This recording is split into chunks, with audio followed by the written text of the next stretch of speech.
A World Museum Nature Center Park Science Center-Planetarium-Art Gallery Introduction.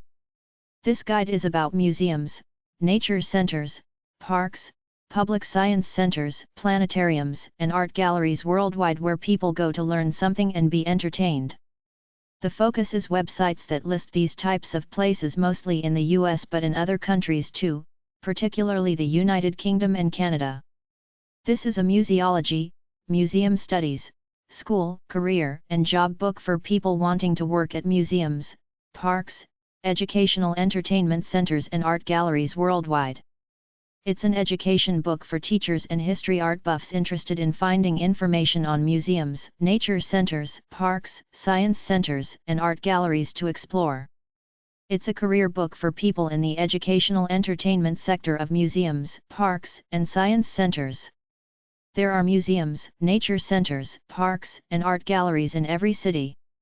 There are over 50,000 museums with artifacts in them. There are many public art galleries with paintings and art on display which are not to be confused with art gallery stores. If a young person or student wants an interesting place to work, many museums, nature centers, parks and art galleries hire extra staff for the summer tourist season. Many museums are run by governments which are good place for a student to look for a summer job. The average person doesn't understand how big the museum artifact and art cultures and industries are. I try to categorize it all in this book. I cover some categories of specific museums like crime museums, children's museums, science museums, toy museums, aviation museums, erotic museums, etc. I provide a big list of museum websites around the world.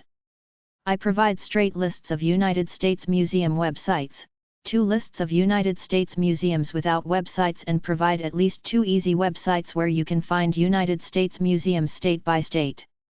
According to the book Museums of the World, there are about 55,000 museums in 202 countries. I was watching an episode of National Geographic's show called To Catch a Smuggler. The U.S. Customs Service has cultural experts on their staff that examine ancient artifacts from around the world that someone has either attempted to smuggle into the United States or are already here in order to return them back to the country of origin for the sake of preserving cultural history. They found some mosaics in a storage locker once owned by a Lebanese American who went back to Lebanon. They brought an archaeologist and a conservator in who concluded they were true antiquities, not forgeries, over 2,000 years old, valued at almost $5 million. Somebody tried to smuggle a little statue in that was over 2,000 years old, valued at several $100,000. Somebody tried to smuggle a bronze arm in.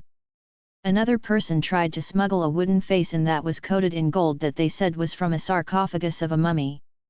It's a big serious business.